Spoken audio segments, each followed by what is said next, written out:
de Montréal. Le syndicat du crime commence à utiliser le port de Montréal. D'abord pour le trafic d'héroïne, à peu près au moment où la famille Rizzuto arrive de Sicile. Au départ, la famille mafieuse de Montréal, c'était celle de Vic Cotroni. Vincenzo Cotroni serait lié au clan mafieux Bonanno, l'une des 5 grandes familles du crime organisé new-yorkais. Les Rizzuto se mettent rapidement au service des Cotroni. Ils avaient beaucoup de connexions. Le père de Vito, dès leur arrivée au Canada, s'est lancé dans l'industrie du bâtiment, le ciment, l'asphalte, beaucoup de choses. Selon le modèle du crime organisé italien, l'argent était obtenu au moyen d'activités illégales, trafic de stupéfiants, importation de drogue et extorsion, avant d'être réinvesti dans la société de construction. Voilà comment ça fonctionnait. C'est ce qu'on appelle le blanchiment d'argent. Les profits d'activités frauduleuses sont réinvestis dans des entreprises légales dont les comptes sont maquillés. La construction était son fort, mais il avait aussi d'autres activités légales. Niccolo Rizzuto bâtit un empire et son fils se prépare à prendre la relève. Vito Rizzuto quitte le lycée et épouse une fille de mafieux. Dès l'âge adulte, il a presque immédiatement des ennuis avec la loi.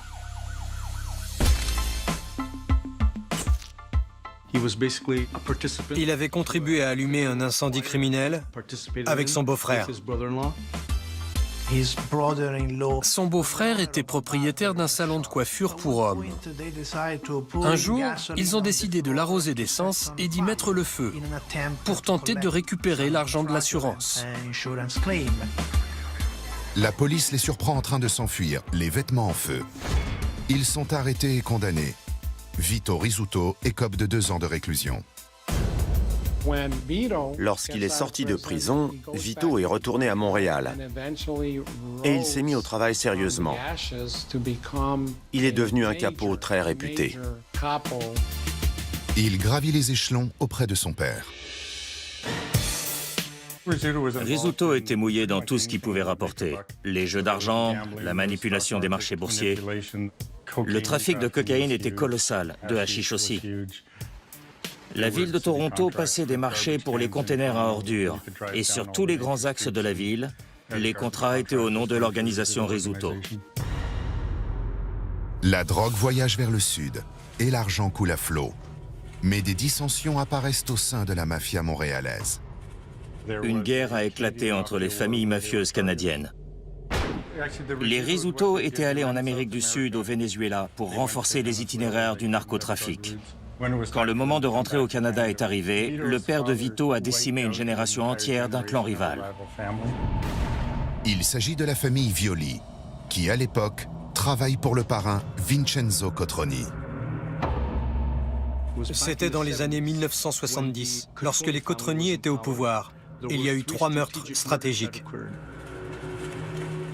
Les Rizzuto ont éliminé les Cotroni en s'en prenant à ces 3 individus. L'action se déroule en 1976. Le parrain 2 est toujours à l'affiche à Montréal. Un homme est tué à la sortie du cinéma. Un autre est abattu par un sniper d'une balle dans la tête alors qu'il est assis dans sa cuisine. Ça a été un tournant à Montréal. Le pouvoir allait changer de main. Le père de Vito leur a tous réglé leurs comptes. Vito en a profité pour s'élever. Peu de temps après, son père l'envoie représenter la famille lors d'un mariage à New York. En 1980, même l'agent sous couverture qui a infiltré le clan Bonanno entend parler de Vito Rizzuto. Rizzuto était un vrai gangster, impassible, très professionnel. Et s'il est à New York, c'est en réalité pour commettre un meurtre. En février 1997, Donnie Brasco sort dans les salles, avec Johnny Depp dans le rôle titre, face à Al Pacino. Ce film, qui explore l'univers de la mafia de l'intérieur, est inspiré d'une histoire vraie. Johnny Depp a fait un travail formidable. Il n'y a qu'une scène qui me déplaise dans ce film, c'est quand mon personnage gifle sa femme. Je ne ferai jamais ça. Le réalisateur a improvisé. Un agent du FBI, à la fin des années 1970, a infiltré le clan mafieux Bonanno sous le nom de Donnie Brasco. En réalité, il s'appelle Joseph Piston. Mon supérieur m'a demandé si j'étais d'accord pour essayer d'infiltrer un gang de receleurs. Il faisait du recel d'objets volés pour la pègre. J'ai dit oui. Mais on ne peut pas choisir une profession violente comme couverture, parce qu'un agent du FBI n'a pas le droit de commettre la moindre violence, surtout en immersion. Alors on s'est dit que voleur de bijoux ferait l'affaire. Joe Piston a réussi à infiltrer la famille Bonanno et à côtoyer au quotidien des psychopathes et des individus souffrant de paranoïa aiguë. À la moindre goutte de sueur sur votre front, s'ils trouvent ça louche, vous êtes mort. Tout le monde ne peut pas travailler sous couverture. Beaucoup de gens pensent qu'il faut être bon acteur. Mais les mafieux ont un sixième sens. Et quand on fait semblant, ils le sentent. En restant soi-même et en se comportant normalement, voilà comment on se fait accepter.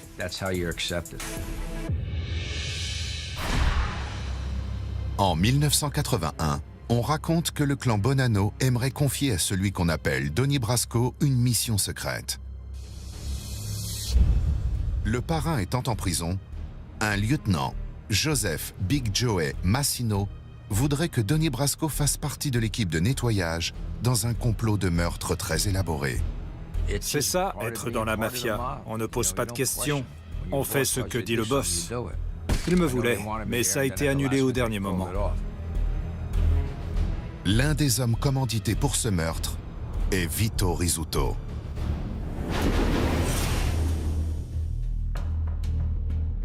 Le père de Vito Rizzuto était le mafieux le plus puissant du Canada à l'époque. Il était évident que Vito ferait ce qu'on lui demanderait. Le 5 mai 1981, des agents du FBI surveillent une voiture pleine de gangsters en route vers un club de Brooklyn. Le plus fou, c'est que plusieurs sources nous ont donné leur nom. Il s'agit de Big Joey Massino, le futur parrain du clan Bonanno, accompagné de deux Canadiens, Gerlando Chacha et Vito Rizzuto. Ils se rendaient sur le lieu du meurtre, au 6709, 13e avenue, à Dyker Heights, New York. Le club appartient à un certain Salvatore Gravano, dit Sammy le Taureau. C'est lui qui, un jour, se retournera contre l'ensemble de la Cosa Nostra en témoignant contre le grand parrain, John Gotti. Mais le 5 mai, il ferme les yeux lorsque Vito Rizzuto et deux autres hommes enfilent des cagoules et se cachent dans un placard, prêts à tirer. Les trois capots de la faction rivale sont entrés, pensant assister à une réunion pacifique. Il y avait Alphonse Sonny Red Indelicato, Philippe Phil Lucky Giacon et Dominique Bictrin Trinchera. Quelqu'un a donné le signal et les Canadiens ont tiré. Vito était l'un des tireurs. Dès que Vito a pressé la détente, il a scellé son destin. Il était dans le monde de son père et de son grand-père, il ne pouvait pas faire demi-tour. Une fois le meurtre accompli, une autre équipe prend le relais. Il y avait l'équipe des tireurs et l'équipe de nettoyage. Elle a ramassé les corps et elle les a passés à une troisième équipe qui s'est chargée de les enterrer sur Ruby et Black Street, à Ozone Park, dans le Queens, le 5 mai 1981.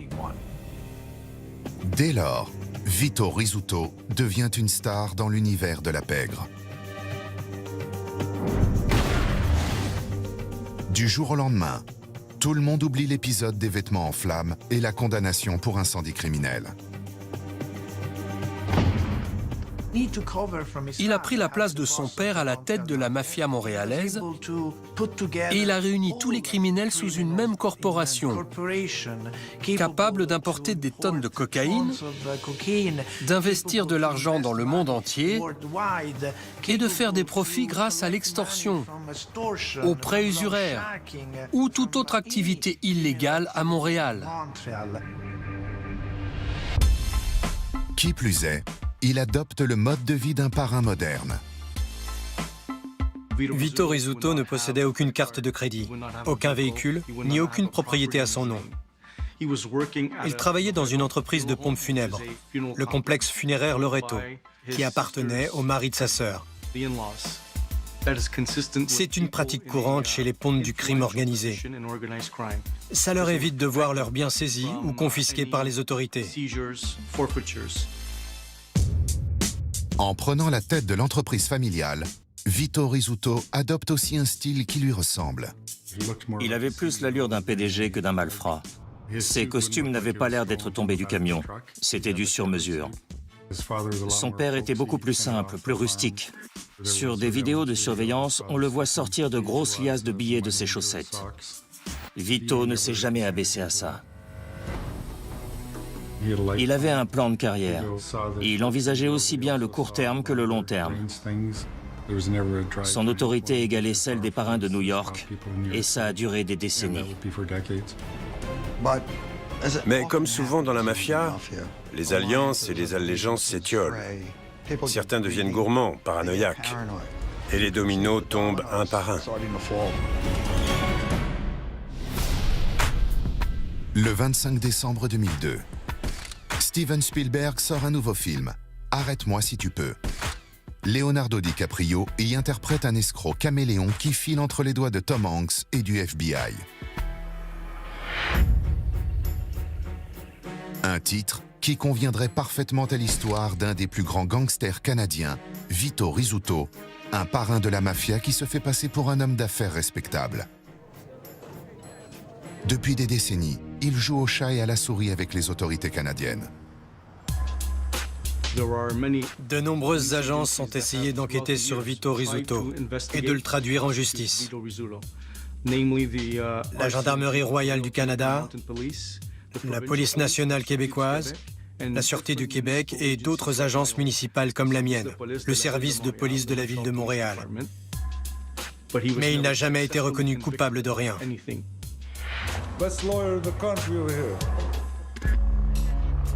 En 1987, les autorités canadiennes saisissent 16 tonnes de hashish entrées au Canada par l'île de Terre-Neuve.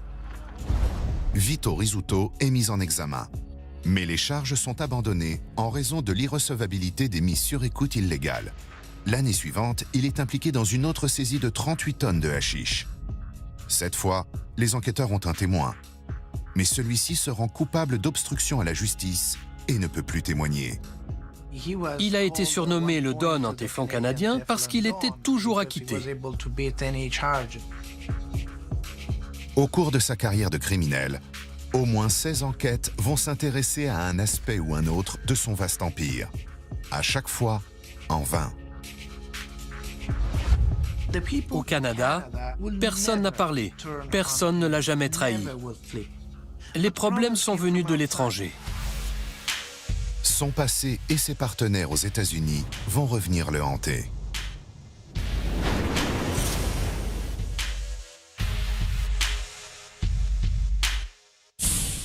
Le 29 juillet 1981, Joe Piston est sorti d'immersion. On a annoncé qu'il était un agent du FBI infiltré dans la famille Bonanno. On m'a proposé d'être affranchi. Mon intronisation était prévue pour le mois de décembre. Vous imaginez l'humiliation de la mafia si elle s'était aperçue qu'elle avait intronisé un agent du FBI sous couverture dans une des familles? Mais le FBI avait trop peur que je me fasse tuer avant décembre. Il a mis fin à l'opération le 27 juillet.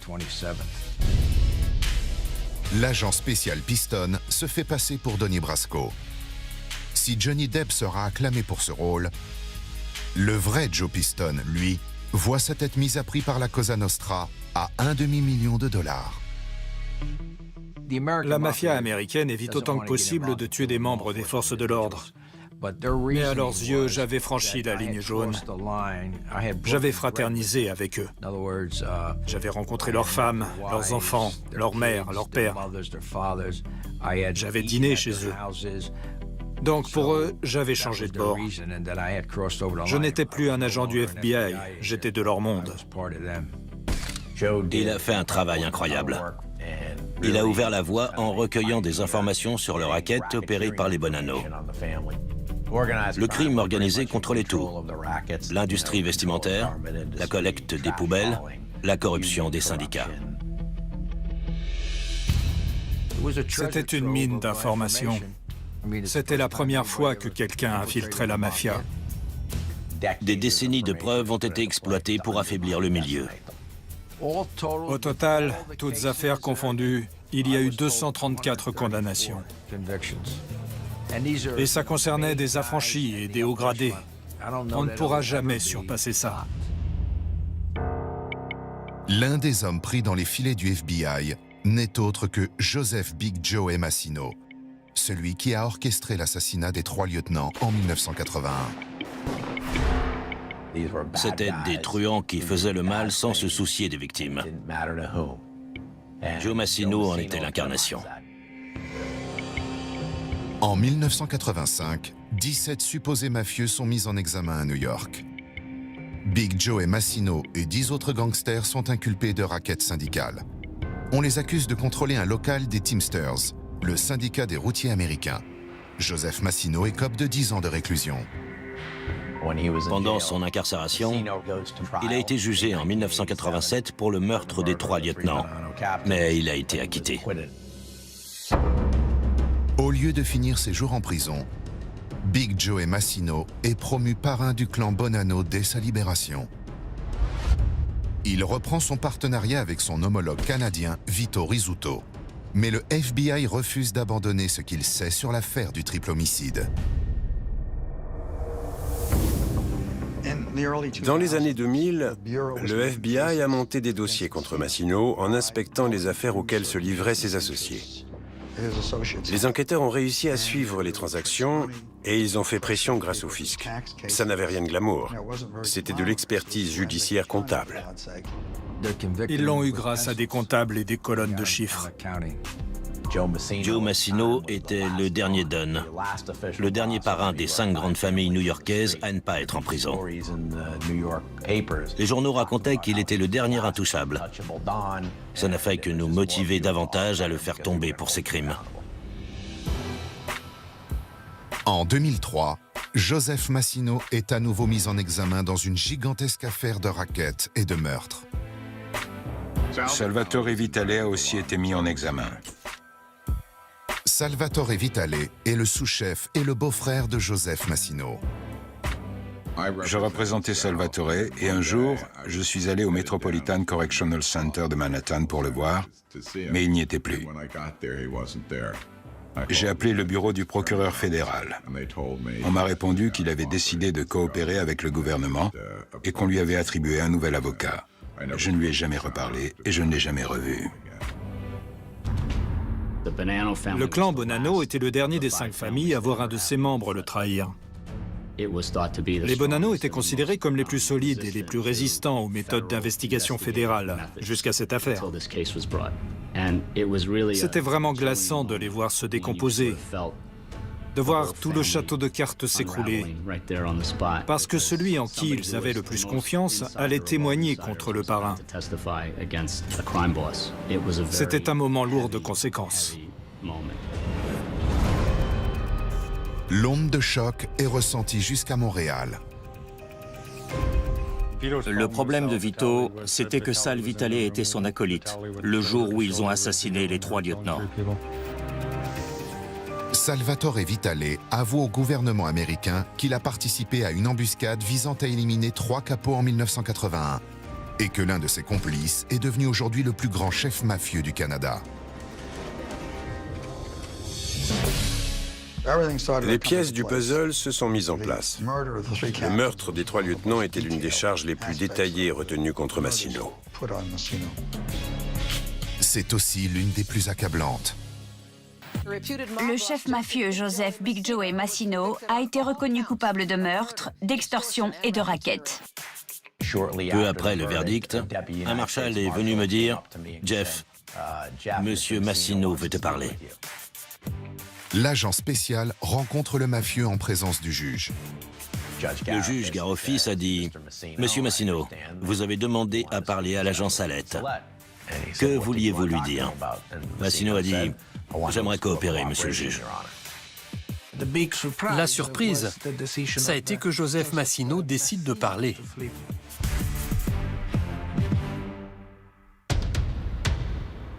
Il commence par communiquer aux autorités le lieu où les corps sont enterrés. Dans le cadre de sa coopération, Massino a dit aux fédéraux « Vous n'avez pas creusé assez profond pour le meurtre des 3 capots. » Alors en 2004, le FBI a repris les fouilles et les 2 autres corps ont été retrouvés. Plus de 20 ans après avoir découvert le corps d'Alphonse Indelicato à Ozone Park, à la frontière du Queens et de Brooklyn, les autorités exhument les restes de Philippe Giacone et de Dominique Trinchera. Le boss a parlé, ça a conduit à Vito. Le 31 décembre 2003, le gouvernement américain met Vito Rizzuto en examen pour le crime qui a contribué à l'amener au pouvoir. Le problème, c'est qu'il vivait au Canada et qu'il était citoyen canadien. Les États-Unis ont demandé l'extradition de Vito Rizzuto. On s'est assuré qu'il ne quitte pas Montréal jusqu'à ce qu'on soit prêt et qu'on ait tous les mandats d'arrêt. Vito Rizzuto ne se doutait pas qu'on surveillait tous ses faits et gestes.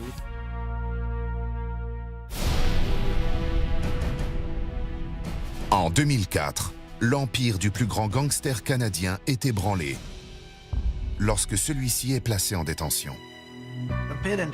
Apparemment, au cours d'une conversation interceptée en prison, Vito Rizzuto s'est comparé à Jules César. Tous deux étaient destinés au pouvoir. Tous deux avaient connu l'exil et tous deux avaient été victimes de trahison. Vito Rizzuto est mis en examen pour une vaste affaire d'extorsion, aux côtés de 26 membres avérés du clan mafieux Bonanno. Les États-Unis ont demandé l'extradition de Vito Rizzuto pour le meurtre commandité des 3 lieutenants des Bonanno. Grâce à la coopération de témoins, disons de balance, les autorités ont su que Vito Rizzuto était impliqué dans ce crime. Le parrain du clan Bonanno, Joseph Big Joe Massino, a parlé et coopère avec le gouvernement. C'est lui qui avait orchestré le triple homicide. Rizzuto s'est opposé à son extradition aussi longtemps que possible. Mais en 2006, il a été ramené aux États-Unis pour être traduit en justice. Il est conduit au tribunal fédéral du district de Brooklyn, à quelques rues du lieu où le crime a été commis en 1981 sur la 13e avenue. En général, le prévenu assiste d'abord à la lecture de l'acte d'accusation, puis il plaide non coupable. À partir de là, il peut commencer à préparer sa défense. L'accusation dispose de témoignages et de preuves concernant le triple homicide. Mais pour faire jouer la loi RICO sur le racket et la corruption, le gouvernement américain doit prouver que la participation de Vito Rizzuto aux activités illégales des Bonanno est toujours d'actualité. On avait tout pour établir la preuve de sa culpabilité au-delà de tout doute raisonnable, étant donné les nombreux témoins attestant de sa coopération avec la famille. Par exemple, on savait que quelques membres des Bonanno s'étaient rendus à Montréal pour voir l'équipe locale jouer contre les Mets de New York.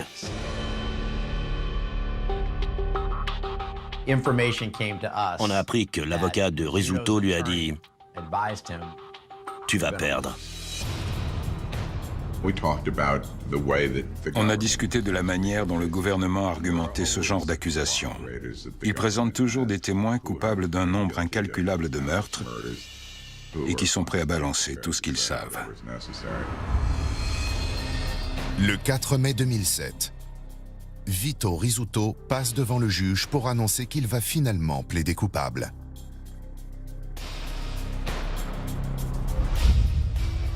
La peine légale est la réclusion à perpétuité sans libération conditionnelle.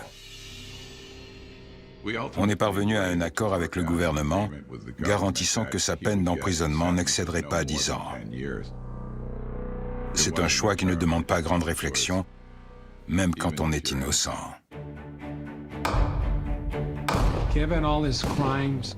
Malgré tous ces crimes, tous les meurtres, tous les actes totalement immoraux qu'il a commis dans les deux pays, il n'a pris que 10 ans. Un voleur de bétail aurait été condamné à plus. Vito Rizzuto plaide coupable, mais il refuse d'avouer qu'il a commis un meurtre.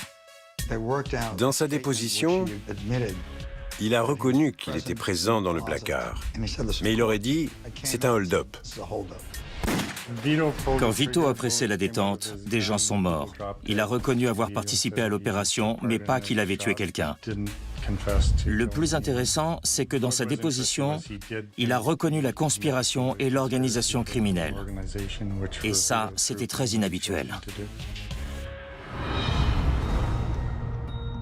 Le 25 mai 2007, Vito Rizzuto est condamné à 10 ans de réclusion et une amende de 250 000 $. On pensait que M. Rizzuto serait incarcéré dans une prison new-yorkaise, pas très loin de sa famille. Mais il a été envoyé dans le Colorado, par vengeance, je suppose. Pendant ce temps, à Montréal, son empire est démantelé par une enquête canadienne baptisée le Projet Colisée. Suite à l'arrestation de Vito Rizzuto, de nombreux membres de son cercle intime ont été écroués, mis en examen et condamnés. Le projet Colisée, à l'initiative de la Gendarmerie royale du Canada, nous a permis d'établir un lien entre des projets de construction à Montréal et le crime organisé. Les forces de l'ordre ne sont pas les seules à agir. Les rivaux de Vito Rizzuto en profitent également pour régler leurs comptes. D'abord, Paolo Renda, le consigliere, a été kidnappé. Il a disparu et son corps n'a toujours pas été retrouvé. Ensuite, le fils de Vito, Nick Rizzuto Jr., a été abattu au moment où il quittait la maison de sa maîtresse. Et enfin, le père de Vito a aussi été assassiné. Le mode opératoire était le même que celui utilisé par les Rizzuto pour éliminer Rocco Violi. L'affaire Violi s'est déroulée pendant la guerre entre les Rizzuto et la famille Cotroni, alors à la tête de la mafia canadienne. Rocco Violi travaillait pour les Cotroni. Rocco Violi était assis dans sa cuisine quand il a été tué. Et étrangement, Nick Rizzuto Sr. a été assassiné dans les mêmes circonstances des années plus tard. Un tir de haute précision à travers la fenêtre de la véranda. Le sniper l'a abattu devant sa mère et sa sœur.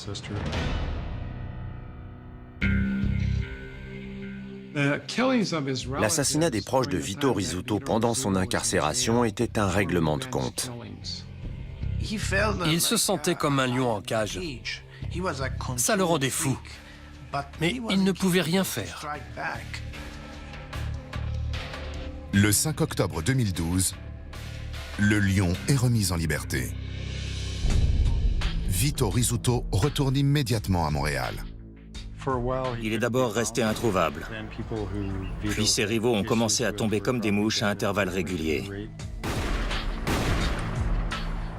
On suppose que le parrain de Montréal est revenu se venger. Je ne pense pas qu'il faisait ça pour l'argent. Il voulait sa revanche. Ceux qui menaçaient son statut ont commencé à mourir. Mais l'homme soupçonné de tous ces meurtres finit par succomber à son tour.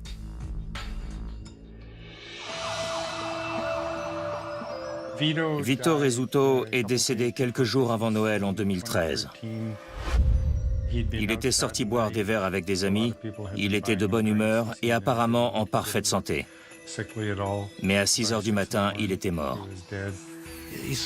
Sa femme l'a retrouvé étendu sur le sol de leur maison. Il a été conduit d'urgence à l'hôpital, où il est mort des suites d'un cancer des poumons.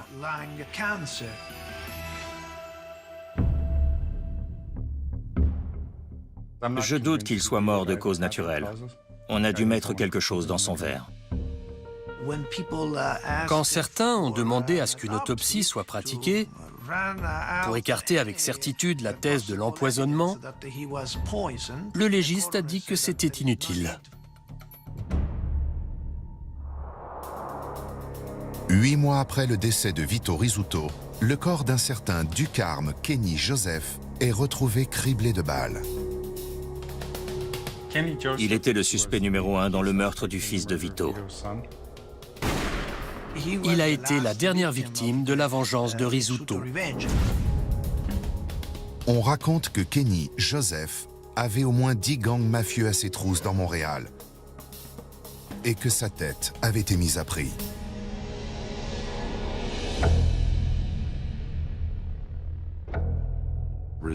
L'empire de Vito Rizzuto était bâti sur la trahison, la destruction et la manipulation. Il exploitait toutes les bassesses possibles. Tous les agents qui ont rencontré Vito Rizzuto vous diront qu'il était le mal personnifié.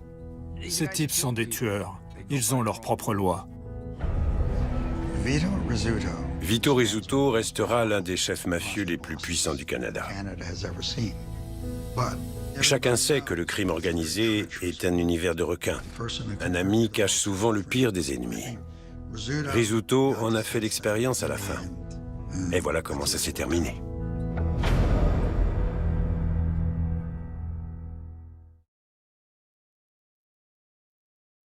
Votre soirée sur les chaînes Planète Plus. Sur Planète Plus, Crime Investigation. Sur Planète Plus, Aventure Expérience. Bonne soirée sur les chaînes Planète Plus. Les gens me demandaient, vous connaissez les Harvey Hustlers ?